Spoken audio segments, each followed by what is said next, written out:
Seumpama biji sesar. Shalom, saudara-saudara, kembali kita pagi hari ini dalam renungan pagi, dan selalu harapan saya bahwa saudara diberkati Tuhan. Dan pagi ini kita tetap bahas tentang selaras dengan pikiran Kristus. Dan kemarin kita telah membahas bahwa otak dan pikiran, yaitu bahwa otak adalah sebagai hardware dan pikiran sebagai software. Apa yang sudah install dalam hardware ini, otak saudara, itulah yang akan saudara lakukan. Dan pagi ini kita akan melihat bagian lagi bahwa betul saudaraku, bahwa di dalam hidup kita ini, tubuh yang besar, yang gede ini hanya dikendalikan oleh satu bagian yang kecil yang disebut otak, yang beratnya hanya 2% dari berat tubuh kita. Tetapi kita tahu bahwa di otak kita ini ada bagian yang istimewa. Tapi kita akan baca lebih dahulu, saudaraku, di dalam Roma 12 ayat yang kedua. Dan janganlah menjadi serupa dengan zaman ini, tapi biarlah kamu diubah oleh pembaruan pikirmu, agar kamu membuktikan apa itu kehendak Elohim, yang baik, yang berkenan, dan yang sempurna. Hanya dengan pikiran yang diperbaharui, kita bisa melihat atau mengerti kehendak daripada Elohim, apa yang baik, apa yang berkenan, dan bahkan apa yang sempurna. Tapi pikiran kita harus diperbaharui. Saudaraku yang kasih Tuhan, pikiran ini betul perlu diperbaharui. Sebab apa yang kita lakukan ini hasil dari apa yang kita pikirkan. Di dalam otak kita ini ada minimal 6 bagian yang sangat-sangat penting yang mungkin kita harus ketahui, walaupun tidak secara detail, tapi hanya bagian kecilnya saudara harus ketahui. Dari otak besar yang di depan ini ya, saudara, otak depan, sampai bagian yang paling bawah adalah batang otak. Saudaraku yang kasih Tuhan, apa yang sebetulnya terjadi, saudaraku yang kasih Tuhan? Di bagian otak yang depan ini, yang saudara miliki, yang depan ini, yang disebut dengan otak depan atau disebut dengan frontal lobe ini, adalah sesuatu bagian di mana yang memutuskan segala sesuatu yang kita tindakan.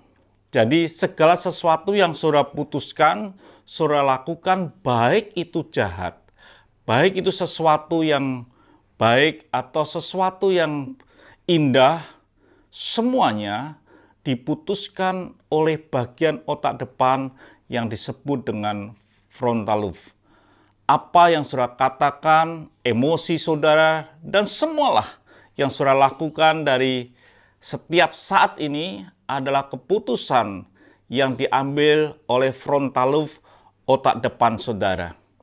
Jadi saudara harus mengerti akan hal itu, bahwa keputusan-keputusan saudara memakai baju ke gereja atau tidak, tidur atau pergi, itu keputusan dari otak bagian depan. Saudara harus mengerti dan itulah yang saudara lakukan. Jadi kalau saudara melakukan sesuatu yang jahat, itulah yang sebenarnya terjadi di dalam otak saudara. Dikatakan dalam firman Tuhan, saudara pengasih Tuhan, dalam Kejadian 6 ayat yang kelima, dan Yahweh melihat bahwa kejahatan manusia demikian besar di bumi, dan setiap angan-angan pikiran hatinya semata-mata jahat sepanjang hari. Yang terjadi pada zaman Nuh pada waktu itu, pikiran mereka itu jahat sepanjang hari. Kalau pikiran mereka itu jahat, pikiran mereka itu keliru, maka tindakan mereka pun keliru. Yang mereka install dalam pikiran ini sesuatu yang keliru, otomatis tindakan mereka itu akan keliru. Bahkan dikatakan angan-angan pikiran hatinya semata-mata jahat sepanjang hari. Jadi saudara kasih Tuhan, kalau hari ini saudara itu melakukan sesuatu yang buruk, itu keputusan saudara. Bukan keputusan iblis, saudaraku. Bukan keputusan iblis, keputusan saudara. Saudara yang mengambil keputusan ada free will, ada kehendak bebas, dan saudara lakukan itu dalam hidup saudara. Dikatakan dalam Kolose 1 ayat 21, dikatakan, juga kamu yang dahulu hidup jauh dari Allah, dan yang memusuhinya dalam hati dan pikiran seperti nyata dari perbuatanmu yang jahat. Jadi perbuatan kita yang jahat ini hasil dari pemikiran kita dalam hati yang jahat.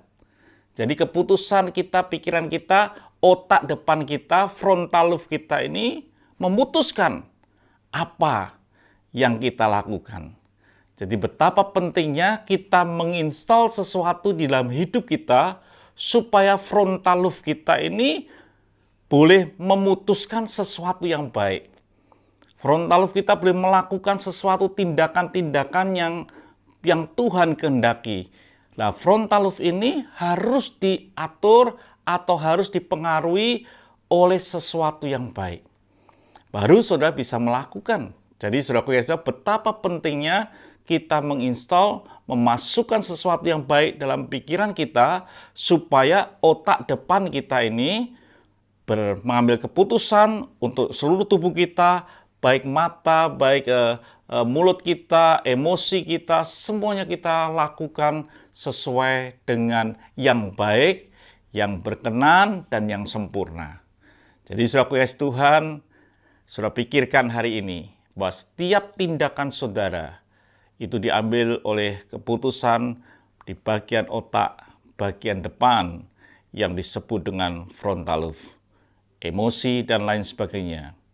Instalah hidup saudara dengan sesuatu yang baik, maka frontal lobe saudara akan memerintahkan seluruh tubuh saudara sesuatu yang baik.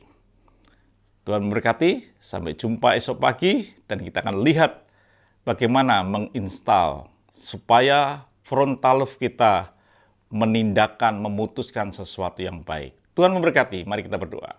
Terima kasih ya Bapa untuk hari ini. Biarlah kami boleh lakukan sesuatu yang lebih baik lagi di dalam hidup ini. Dalam nama Tuhan Yesus Kristus kami bisa berdoa dan mengucap syukur. Haleluya. Amin. Tuhan memberkati, sampai jumpa esok pagi.